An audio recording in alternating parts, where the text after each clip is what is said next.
What's up, guys? How you all doing? Cosmic Carry here, bringing you another episode of Misadventures in my Tog, in my Princess. For those of you that are new here, please feel free to subscribe to my channel. For my regular viewers and subscribers, hello, welcome one and all. How's everybody doing? I hope everybody is doing well and doing good. Yes, indeed. And today I shall be bringing you three fantastic games of me in my Princess. Like I always say, that sounds dirty. Yeah. It's a night and day. Here I am on Mines. I remember those first couple of gameplays that I posted of me and my Princess on Mines, where I was just thinking to myself, I haven't got a clue what to do, how to be effective,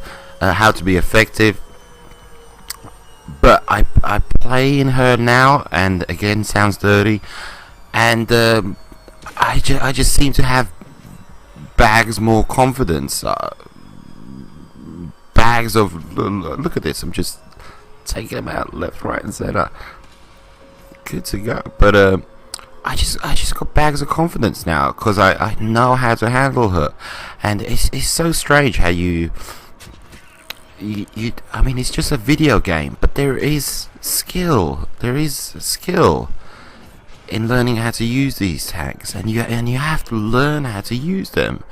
And that's why this game is such a little gem to me, so to speak. It really is. I love playing World of Tanks. But I mean, there's different ways of looking at the usage of your Tog. You know, if you look at like the enemy team has a bunch of hit points, say on average, each and every tank has got like 1,000 hit points. 14 tanks. You know, that's 15,000 hit points. You got to use your gun to nail away, shave off as many of those hit points, as many of those 15,000 hit points, and if you do, if this gun is unloading non-stop, and you're on the money, it helps out your team so much. Oh, now you finally notice me. Well, it's too late now, buddy. But and you just shave away. That's the way I kind of look at using my Tog. Just shave away at those hit points as a whole kind of thing. Don't worry about the kills. Support your team, of course, but as long as you're pounding, unloading, knocking off hit points from that tank, from this tank, it's helping your team out. Even if you don't get the kills, they get the kills, and you achieve a victory. But yeah, but at the same time, how to use the Tog, and it's just like I said before, it's a submarine,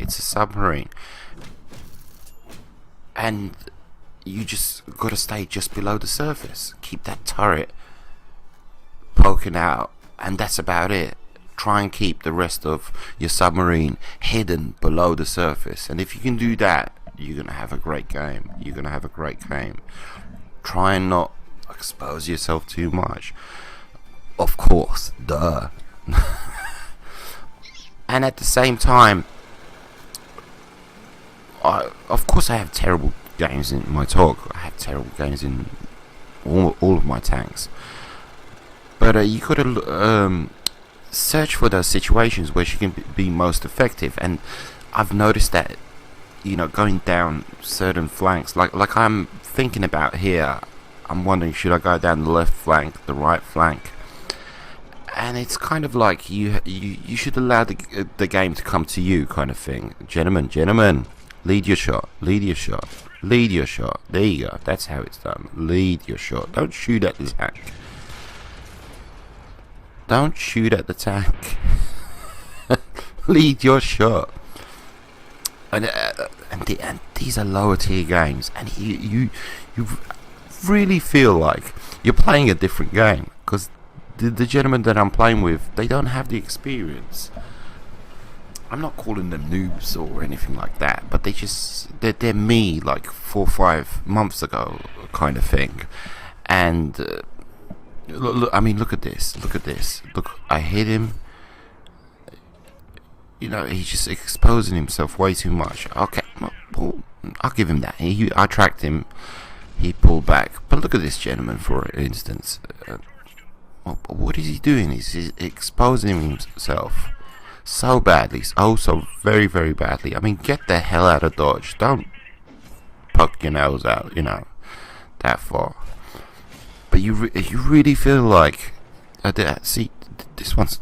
That's a cool customer. He took his shot and he disappeared. That's how you do it. That's how you play. And he's tier 3 as well. Anticipate great things for him. But you play these lower tier games, but it's. I'm not saying it's not challenging. The challenge lies in everybody's so friggin' unpredictable. They're just so unpredictable, because it's like I mentioned before, in the higher tier games, you know what everybody's gonna do. You just have to. It's a question of finding them, so to speak. But going back to the usage of my TOG and sticking out your periscope, you want to be ideally with the TOG. You want to be at those choke points, but it's at the same time it's a question of getting to those choke points. As you can see on the map, I saw a big clusterfuck of red dots on the map, and I was saying to myself, "Oh, I want to be there." But those choke points, if you had those choke points, you can just stick out your turret. You can have so much fun. You can have so much fun. KV-1S. Yeah, he took his shot, but he didn't pull back straight away. It took him like a second or two. I mean, take your shot, pull back, get the hell out of Dodge. Just, poke your head up, take your shot. Poke your head up, take your shot. And there's tunnel vision. So much tunnel vision. I'm sure if you went back and you looked at some of my games, I was just the same. But you do kind of, you grab your hair and say to yourself, "Oh, come on, this is too easy," kind of thing. I mean, this gentleman, he's doing what he's supposed to be doing. But yeah, he's the last player on the game. What do you expect from the guy? At the end of the day, another nice victory in my TOG. 4 kills. See, very proud of me in my TOG. And you can use the premium ammo in this thing. You can use the premium ammo because this is a premium tank, and I'm thinking you get much more rewards, XP, and silver coinage for kills and hits and everything. So you can use the premium ammo and not go negative. So often in the chaffies, sometimes I would come first. And yet my coinage was negative, minus. And I'm saying to myself, how is it possible for me to come first and yet I don't earn any coinage? In fact, I lose coinage. There should be maybe a fix there where if you're first, you get a nice little bonus. Not just the accumulation of rewards for what you've achieved in the game, but also coming first. That's an achievement in itself. So there should be a substantial reward for coming first. Of course, it's not all about coming first, but still, so often in the chaffee, I come first, and I'm minus with my silver. Of course, that's because I used my premium ammo. But what can you do? You're in the chaffee. Sometimes you got to brawl with the premium stuff, and this is exactly what I was talking about with as far as choke points. this is the biggest, baddest, coolest choke point, and pretty much this is the best environment, best possible situation you can be when you're in your talk. And as you can see, I'm just sticking up my periscope just above the surface, just enough to, oh, there you go, hello. And no more. But of course it helps considerably that there's no audio in play. I mean, if there was audio in play, forget about it. Sneaky shot, sneaky shot, sneaky shot, sneaky, sneaky. Sneaky shot. I like that. But yeah, if audio was in play, I would be toast. One of the first things I do when I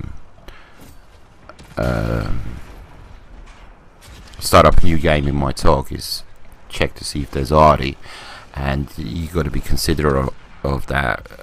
Keep that in mind when you're choosing, you know, which flank you're gonna go down, you know, what approach you're gonna take, etc. T-34, no problema, I will take you out. One more. Good to go. 88. Nope. Review what's going on. Double check. Is anybody trying to push through? Although looks like it's a graveyard of tank shells. Oh, one more time a sneaky shot. I don't think it's gonna happen anymore. I was hoping for a double. Come on. Oh, a Hellcat pulls in front of me. And look, keep in mind how many compadres I've got here. So it's 8 to 8. I've got a ton of compadres. How many is it? 4 or 5? 88. Nope. You 88 are the reason I just switched to premiums. I'm gonna attempt to run with nothing but premiums in my talk today and see what happens. Because you always come out positive. You always come out positive. You can run in premiums. So we shall see. I'll let you guys know. Yep. Chipping away at that shell. Almost. Give me a minute. Booyakasha. There we go. Get crazy with the cheese whiz. Nice one. And now our base is being capped. And I'm considering, should I go back? Of course I'm not going to go back. Luckily for me, my compadre decides to go back. It would have taken me forever. But look at that. All my teammates, all obliterated, all gone. I think it was that 88. But everybody's gone. It's just a graveyard of tanks. So keep an eye on what happens with our base, which it's sort of interesting, kind of interesting. I see you, Hellcat. I see you. I see. He should be lit up right now. He should be lit up. There we go. So it's kind of not a glitch in the game, but not precise, so to speak. Okay. The second 88. Oh, are you stuck? Oh well. There you go. Just the Hellcat left. Look at these tanks. Oh my god. It's unbelievable. It's a junkyard. And we are good to go. Mr. Hellcat. Final bad guy on this flank. Very interesting what happens now. Bad guy isn't lit up on the base. There he goes. He's lit up. He manages to cap the base. I'm assuming, damn, we lost the game, and he gets taken out. And I'm assuming, good job, man. I was assuming that we lost. See, I think that's part of one of the recent updates, because at least on 2 different occasions in the past, early on in me playing this game, they would cap the base. I would kill the bad guy after the base was capped, and we would still lose the game. And I'd think to myself, well, that's unfair. We just slaughtered everybody, and we just killed the bad guys on the base. But I guess they've changed that. Anyway, fantastic game. 5 kills. Unbelievable. Take it easy, guys. Enjoy my message to haters. Adios, muchachos.